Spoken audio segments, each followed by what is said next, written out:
Pregnancy एक ऐसा समय होता है जब शरीर और मन दोनों में बहुत बदलाव आते हैं।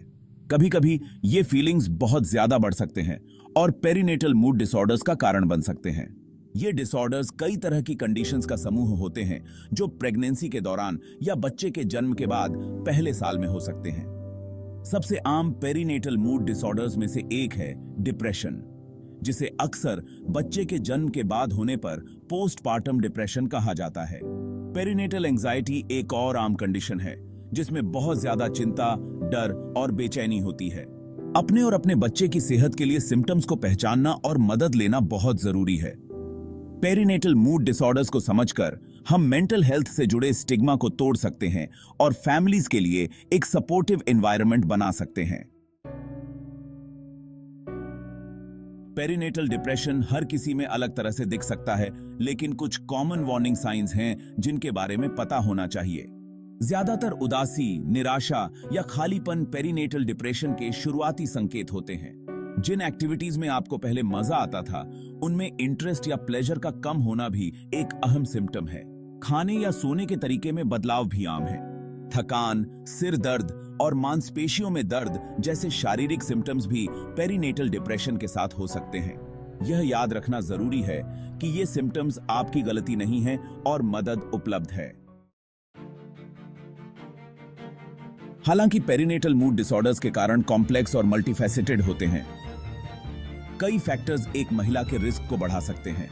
प्रेगनेंसी और पोस्टपार्टम के दौरान होने वाले हार्मोनल फ्लक्चुएशंस, मूड स्विंग्स और इमोशनल वल्नरेबिलिटी में बहुत बड़ा रोल निभाते हैं। अगर पहले कभी डिप्रेशन, एंजाइटी या कोई और मेंटल हेल्थ कंडीशंस रहा हो, तो पेरिनेटल मूड डिसऑर्डर्स होने का खतरा बढ़ सकता है। रिश्तों में परेशानी, आर्थिक तंगी या सोशल सपोर्ट की कमी जैसे लाइफ स्ट्रेसर्स इस दौरान इमोशनल चैलेंजेस को और बढ़ा सकते हैं। इन रिस्क फैक्टर्स को पहचानना अर्ली इंटरवेंशन और सपोर्ट के लिए बहुत जरूरी है। Section 4, seeking help, finding hope, diagnosis and treatment options. अगर आपको लगता है कि आपको पेरिनेटल डिप्रेशन हो सकता है, तो सबसे पहला और जरूरी कदम है अपने हेल्थ केयर प्रोवाइडर से बात करना। डायग्नोसिस में आमतौर पर आपकी मेडिकल हिस्ट्री, सिम्टम्स और इमोशनल वेलबीइंग का कॉम्प्रिहेंसिव इवैल्यूएशन शामिल होता है।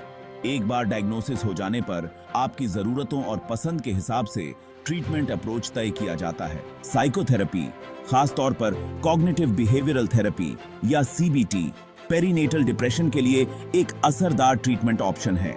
मूड को रेगुलेट करने और सिम्टम्स को कम करने के लिए एंटी डिप्रेसेंट्स जैसी दवाएं भी रेकमेंड की जा सकती हैं।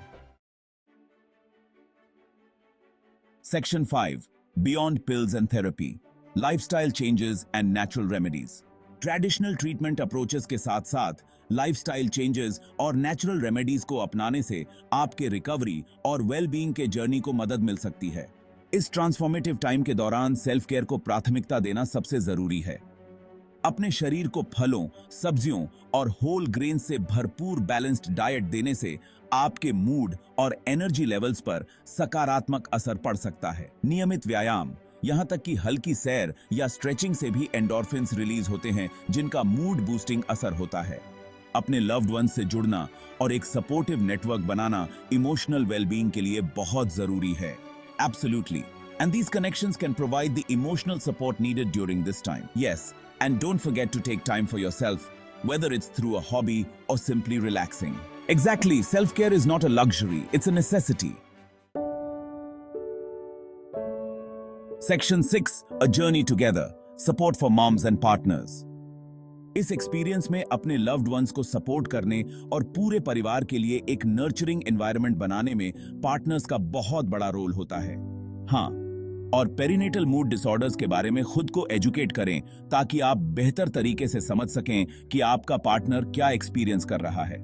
उसे प्रोफेशनल हेल्प लेने के लिए एनकरेज करें और अगर वह कंफर्टेबल महसूस करती है तो अपॉइंटमेंट्स में उसके साथ जाइए। बिल्कुल। और घर के कामों, बच्चों की देखभाल या एरेंड्स में मदद करके प्रैक्टिकल सपोर्ट ऑफर करें ताकि आपका पार्टनर अपनी वेलबीइंग को प्राथमिकता दे सके।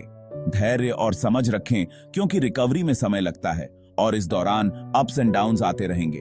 अगर आपके कोई डाउट्स या क्वेश्चंस हैं तो कृपया कमेंट बॉक्स में लिखें। इस वीडियो को लाइक और शेयर करें और हमारे चैनल को सब्सक्राइब करना न भूलें।